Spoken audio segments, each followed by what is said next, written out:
Good morning, class. So here we continue chapter number 1, food and human health. Effect of polluted water. ठीक है, हमें क्या पढ़ रहे थे? Effects of polluted water.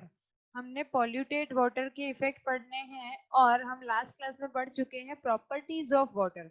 मतलब पानी की ऐसी क्या प्रॉपर्टीज है जो उसे पीने के लायक बनाती है. तो सबसे फर्स्ट पॉइंट ही हमने पढ़ा था कि जो हमारा पानी है वो माइक्रो ऑर्गेनिजम्स फ्री होना चाहिए.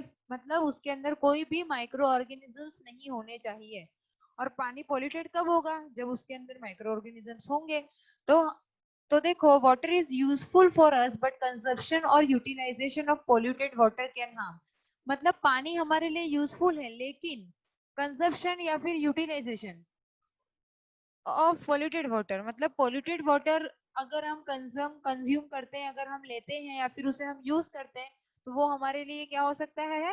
हार्मफुल हो सकता है. ठीक है. तो polluted water contain many viruses. तो पॉल्यूटेड वाटर के अंदर बहुत सारे वायरस होंगे, बहुत सारे बैक्टीरिया होंगे, बहुत सारे माइक्रो ऑर्गेनिजम्स होंगे. माइक्रो ऑर्गेनिजम्स कौन से होते हैं? रिवाइंड करो, देखो. माइक्रो ऑर्गेनिजम्स इज आर वो जो हमें दिखते नहीं है. तो virus, bacteria, protozoa, worms, fungi, algae, ये सब क्या है? माइक्रो ऑर्गेनिजम्स है. ठीक है. तो बहुत सारे वायरस होते हैं, बैक्टीरिया होते हैं, प्रोटोजोआ होते हैं, वॉर्म्स होते हैं. ये सारे क्या है? माइक्रो ऑर्गेनिजम्स है जो कि पानी में रहेंगे तो वो पानी कैसा हो जाएगा? पॉल्यूटेड वाटर हो जाएगा. Which can cause serious disease. जो कि क्या कॉज कर सकते हैं?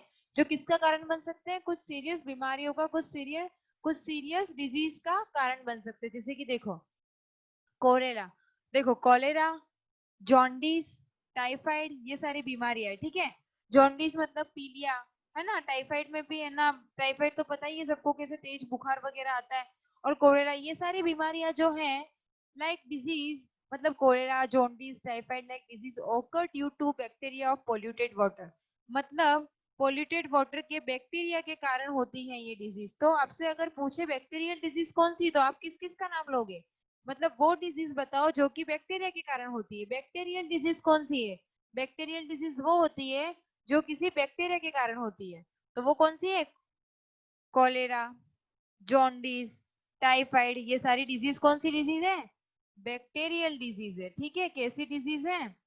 क्योंकि इनको कॉज करने वाला कौन है? बैक्टीरिया है. तो ये डिजीज कैसी है? सारी बैक्टीरियल है. अब नेक्स्ट पॉइंट की अगर हम बात करते तो देखो, हिपेटाइटिस, फ्लू, मतलब स्वाइन फ्लू है, फीवर है, वगैरह वगैरह, like disease occur due to virus of polluted water. Virus के कारण कौन सी डिजीज होती है? Hepatitis, flu. मतलब जैसे ये सारी चीजें किसके कारण होती है? वायरस के कारण होती है. अब डिसेंट्री ओकर ड्यू टू प्रोटोजोआ. पानी के अंदर अगर प्रोटोजोआ है तो उसके कारण हमें कौन सी बीमारी होती है? डिसेंट्री. ठीक है. कॉन्स्टिपेशन जो होते हैं, जो डिसेंट्री होती है वो होती है प्रोटोजोआ के कारण. नारू डिजीज होती है, वो भी किसके कारण होती है? पानी के किसी वॉर्म के कारण. तो वॉर्म से होने वाली डिजीज कौन सी है? नारू डिजीज. प्रोटोजोआ से होने वाली डिजीज डिसेंट्री. और ये सारी डिजीज कौन सी है? वायरल डिजीज है, मतलब वायरस से होने वाली डिजीज है. ठीक है. तो ये सारी चीजें. अब नारू डिजीज की हमने कल बात की थी कि राजस्थान में कुछ समय के लिए एक बहुत बड़ी प्रॉब्लम हो गई थी. ये एक बहुत बड़ी मेजर इन्फेक्शियस डिजीज हो गई थी जो कि किसी वॉर्म के कारण हो रही थी. ठीक है. नारू डिजीज क्या थी? किसी वॉर्म के कारण हो रही थी. अगर हम बात करते हैं नारू डिजीज की, तो ये किसके कारण होती है? पानी के अंदर एक वॉर्म होता है उसके कारण. और उस वॉर्म का नाम क्या बताया था मैंने आपको? ड्रैकुनक्यूलस मेडिनेंसिस. ठीक है. ड्रैकुनक्यूलस मेडिनेंसिस. ड्रैकुनक्यूलस ड्रैकुनक्यूलस ड्रैकुनक्यूलस मेडिनेंसिस. ड्रैकुनक्यूलस मेडिनेंसिस नाम का एक वॉर्म है जिसके कारण ये बीमारी हुई सब राजस्थान में कुछ देर के लिए. It's a female worm. ये क्या है? एक फीमेल वॉर्म है. ये वॉर्म तो है पर कौन सी है? फीमेल वॉर्म है. जो अपने एग कहाँ पर देती है? ये अपने एग को ले करती है या फिर अपने एग देती है पानी के अंदर देती है. ठीक है. वाटर में. The disease has no initial symptom. इस डिजीज के अंदर इनिशियल में कोई सिम्टम नहीं आते हैं. About 1 year letter, but after 1 year, 1 साल के बाद, there is a painful burning feeling as a blister form usually on the leg.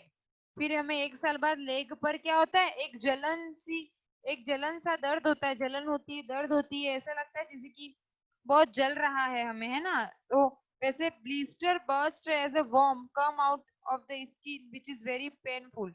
ऐसे जैसे कुछ कीड़े नहीं दौड़ रहे हैं हमारे पैर के अंदर, ऐसा लगता है हमको।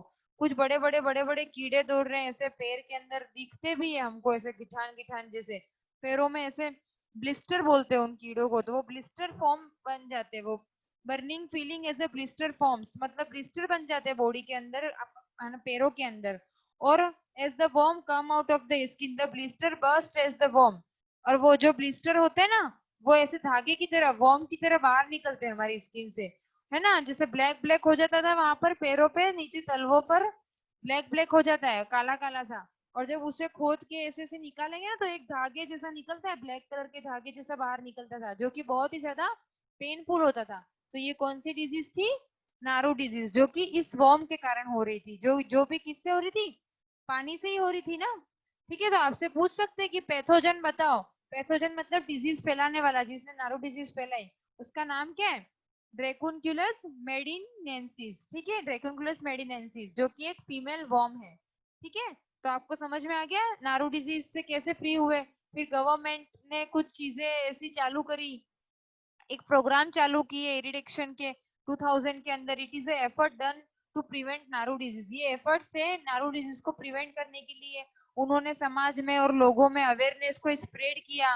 वाटर को फिल्टर करके, बॉईल करके, और फिर उसके बाद ठंडा करके पीने के लिए बोला सबको। ये सारी चीजें उन्होंने शुरू करी। पोल्यूटेड वाटर को यूज करने के लिए मना कहा। ठीक है, prohibited to bath and wash cloth in river, river और उन सबको पोल्यूटेड करने से मना बोला। इन सभी चीजों का ध्यान रखने लगे, और फिर इस डिजीज से क्या हो पाए, हम फ्री हो पाए। ठीक है, तो ये हमारा क्या था, इफेक्ट्स ऑफ पोल्यूटेड वाटर। ठीक है, अब नेक्स्ट है हमारा obesity is an example of over nutrition. देखो, खाने की कमी से तो जो चीज हो रही थी वो थी माल न्यूट्रिशन, और ज्यादा खाने से जो हो रहा है, जो डिजीज हो रही है, उसका नाम है ओबेसिटी। ये ज्यादा खाने से होता है। ठीक है, ओबेसिटी का मतलब होता है आप जो न्यूट्रिशन ले रहे हो वो बहुत ही ज्यादा अमाउंट में है, इसलिए ये क्या है, ओवर न्यूट्रिशन के कारण होता है। This disease, obesity is an example of over nutrition. Obesity क्या है, एक कंडीशन है। ओबेसिटी इज अ कंडीशन, ये एक अवस्था है जिसमें क्या होता है, very much amount of fat is deposit in the body. मतलब हम जो खाते हैं उसमें जो फैट होता है, वो हमारी बॉडी के किसी पार्ट में बहुत ही ज्यादा अमाउंट में क्या होने लग जाता है, डिपॉजिट होने लग जाता है, मतलब जमा होने लग जाता है, फैट इकट्ठा होने लग जाता है। ठीक है, जिसके एडवर्स इफेक्ट होते हैं हमारी हेल्थ के ऊपर, गंदे इफेक्ट होते हैं। Obesity is imbalance related to the consumption of calories and need और यूज ऑफ कैलोरी। मतलब ये एक इम्बैलेंस हो जाता है कैलोरीज का, हमारी बॉडी के अंदर जो फैट से हमें कैलोरीज मिलती है। तो obesity is imbalance related to consumption of calorie. ये एक ओबेसिटी क्या है, एक इम्बैलेंस का एग्जांपल है, जो कि किससे रिलेटेड है, consumption of calorie and need, calorie की नीड, कैलोरी की कंजप्शन और उसका use. Consuming more calorie that needed will result in weight gain. मतलब अगर हमें कितनी कैलोरी चाहिए, जैसे कि हमें कैलोरी चाहिए 80 कैलोरी चाहिए हमको, और अगर हम कंज्यूम करते हैं 150, ठीक है, तो जितनी चाहिए उससे ज्यादा हमने अगर कैलोरी हम गेन करते हैं, तो हमारा वेट कैसा हो जाता है, ओवर वेट हो जाते हैं हम, हमारा वेट बहुत ही ज्यादा बढ़ जाता है, या फिर हम वेट गेन कर लेते हैं, वेट ज्यादा ले लेते हैं। It is defined by BMI. और इसको कैसे डिफाइन करते हैं, बीएमआई से। बीएमआई का मतलब है आपका body body body mass index. ठीक है, उससे उसको डिफाइन किया जाता है। तो समझ में आ गया कि ओबेसिटी क्या है। ओबेसिटी का मतलब है it is an example of over nutrition and it is a condition in which very large amount of fat is deposit in the body in such extent that is cut. मतलब इस amount में deposit हो जाता है fat कि वो हमारे body के ऊपर एडवर्स इफेक्ट, गंदे इफेक्ट डालने लगता है। ठीक है, और ये इम्बैलेंस है जो कि कैलोरी की कंजप्शन से रिलेटेड है। जितनी कैलोरी चाहिए उससे ज्यादा कैलोरी लेने पर हम ओवरवेट हो जाते हैं, और यही क्या ओबेसिटी है। इसमें हम बिल्कुल फूल जाते हैं ऐसे, है ना। हम गाल भी फूल जाते हैं हमारे, हमारा पेट भी फूल जाता है, ऐसे हाथ भी बड़े से दिखने लगते हैं। ठीक है, तो ये क्या है, ओबेसिटी की कंडीशन है। ठीक है, तो उसके कॉज क्या है ओबेसिटी के, देखो obesity is a condition in which very much amount of fat is deposit in the body in such an extent that is adverse effect on our health. It is defined by BMI. It occur due to, जब हम consume करते हैं more calorie than it burn, मतलब जितनी calorie burn होनी है, जितनी हमें चाहिए उससे ज्यादा ले लेते हैं। टेकिंग फूड कंटेनिंग मोर लिपिड, ऐसा फूड खाते हैं जिसमें लिपिड ज्यादा है, जैसे कि junk food, artificial diet, exercise नहीं कर पाते हैं, हमारी अनहेल्दी लाइफ स्टाइल होने लग जाती है।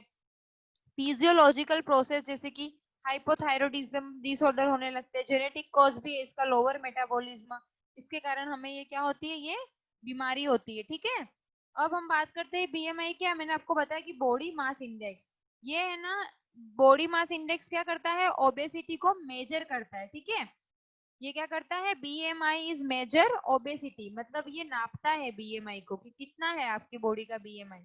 तो है ना, ओबेसिटी को मेजर करने का काम करता है। या फिर body fat based on height and weight, height and weight के अकॉर्डिंग कितना बॉडी फैट है उसको मेजर करता है, उसको क्या बोलते हैं, बीएमआई। तो बीएमआई के अकॉर्डिंग जो 18.5 केजी से नीचे हैं वो अंडर वेट होते हैं, इनका वेट बहुत ही ज्यादा कम है, मतलब ये अंडर वेट होते हैं।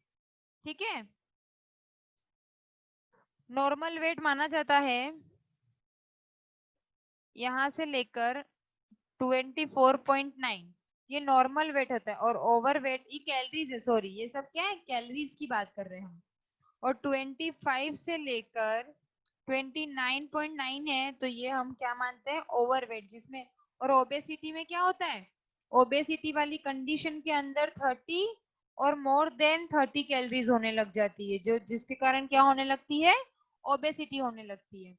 ओबेसिटी के इम्पैक्ट क्या है, देखो अगर ओबेसिटी होगी ना तो वो रिलेटेड हमारी कार्डियोवास्कुलर हेल्थ से, मतलब हमारे हार्ट को भी प्रॉब्लम होती है, ब्लड प्रेशर बढ़ जाएगा, हार्ट अटैक के रिस्क ज्यादा हो जाते हैं, डायबिटीज की प्रॉब्लम हो सकती है, रेस्पिरेटरी प्रॉब्लम हो सकती है, स्लीपिंग प्रॉब्लम हो सकती है, हमारी नी हेल्थ डाउन हो सकती है, घुटनों में दर्द। ठीक है, ब्लड प्रेशर वगैरह क्या है ये मैं आपको नेक्स्ट क्लास में बताऊंगी। ठीक है, आज इतना बहुत है, आप एक बार इसको रिवाइज कर सकते हैं वीडियो बैक करके।